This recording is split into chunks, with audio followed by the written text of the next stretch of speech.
Dzalika huwal khusranul mubin. Itulah kerugian yang nyata. Jadi kerugian di sisi Allah itu bukan bangkrutnya usaha, bukan dipecatnya kita dari pekerjaan, bukan hilangnya mobil kita, bukan. Kerugian yang nyata di sisi Allah itu kalau kita menyembah Allah di tepian. Itu rugi yang nyata. Karena dunia ini semuanya sementara. Kenikmatan dunia ini sifatnya sementara dan menipu. Dunia ini bukanlah kehidupan yang sesungguhnya. Kehidupan yang sesungguhnya adalah di akhirat nanti. Sebagaimana firman Allah dalam Quran surah Al-Ankabut itu surah 29 ayat 64. Wa ma hadhil hayatud dunya illa lahwun wa la'ib. Dan tidaklah kehidupan dunia ini hanya sendagura dan permainan. Walad darul akhirah lahiyal hayawanu law kanu ya'lamun. Dan sesungguhnya kampung akhirat itulah kehidupan yang sesungguhnya andai manusia itu mengetahui. Jadi kehidupan dunia ini sementara. Semuanya akan kita tinggalkan, baik kita meninggalkan dunia atau dunia meninggalkan kita. Tidak ada yang abadi. Jabatan kita, pangkat kita, rumah kita, keluarga kita, anak cucu kita, itu semuanya adalah ujian. Itu semuanya adalah kenikmatan yang semu. Maka kebahagiaan dunia itu tidak abadi, tidak hakiki. Kebahagiaan dunia itu menipu. Kehidupan yang sesungguhnya adalah kehidupan di akhirat nanti. Maka kata Allah, wabtaghi fima ataqallahu daral akhirah wala tansa nasibaka minad dunya. Kejarlah kebahagiaan hidupmu di akhirat. Jadi kita diperintahkan oleh Allah untuk mengejar kebahagiaan hidup itu kehidupan akhirat. Jangan fokuskan, jangan jadikan dunia itu sebagai fokus utama. Tapi kejarlah, curahkanlah segala daya kemampuanmu untuk mencari kebahagiaan hidup di akhirat. Karena kehidupan yang sesungguhnya adalah di akhirat. Allah mengingatkan di situ wala tansa nasibaka minad dunya. Dan jangan kamu lupakan bagianmu di dunia. Karena untuk mengejar akhirat, kita harus melalui dunia dulu. Di dunia kita butuh makan, butuh sandang, butuh papan. Maka usahakanlah. Tetapi jangan sampai usahamu untuk mendapatkan sandang, pangan, dan papanmu melebihi usahamu untuk mendapatkan kehidupan, kebahagiaan di kehidupan akhirat nanti. Namun saat ini mungkin banyak di antara kita juga terbalik ayat ini. Bukan lagi wabtaghi fima ataqallahu daral akhirah, tetapi terbalik. Kita memaknainya dan mempraktekkan ayat ini secara terbalik. Seolah-olah ayat ini berbunyi kejarlah kehidupan duniamu. Curahkan segala kemampuanmu, curahkan pikiranmu, curahkan tenagamu untuk mengejar kehidupan duniamu. Walatan sanasibaka minal akhirah, dan jangan kamu lupakan akhiratmu. Seolah-olah ayat ini berbunyi seperti itu.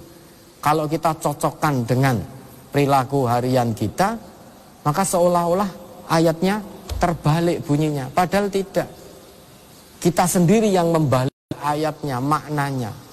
Padahal jelas sekali. Ayat itu secara tegas berbunyi wabtaghi fima ataqallahu daral akhirah. Kejarlah kebahagiaan hidup itu di akhirat.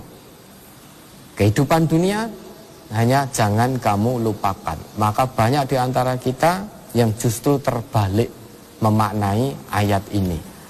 Untuk dunia kita kejar dari pagi sampai pagi lagi.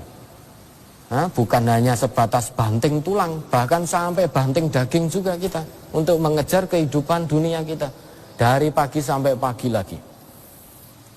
Bahkan kurang istirahat pun akan kita tempuh kalau diiming-imingi.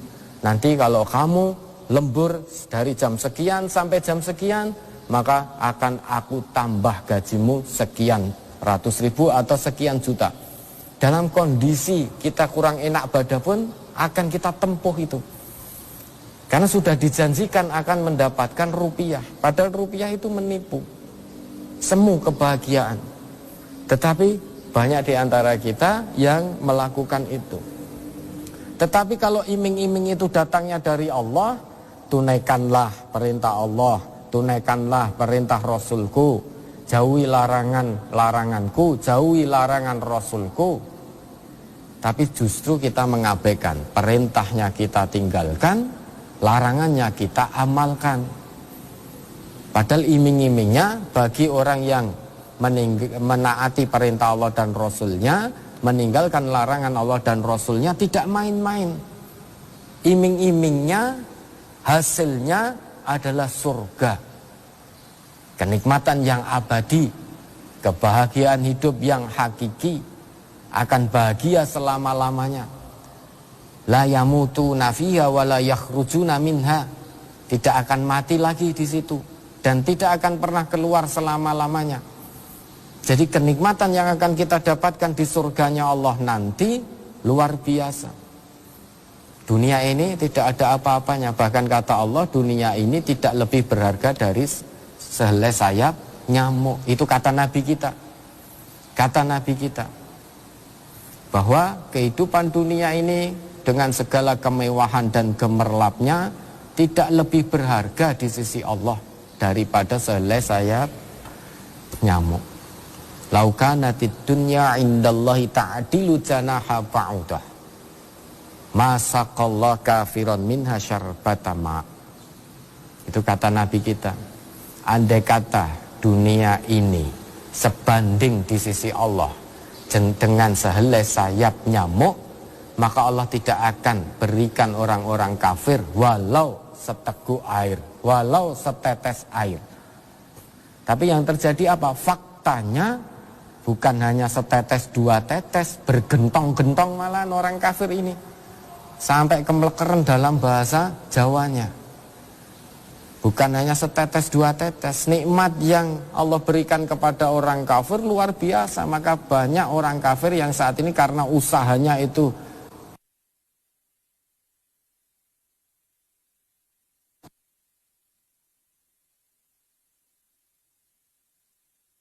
fakta berdasar hadis Nabi bahwa dunia dan isinya itu tidak lebih berharga di sisi Allah dari sehelai sayap nyamuk.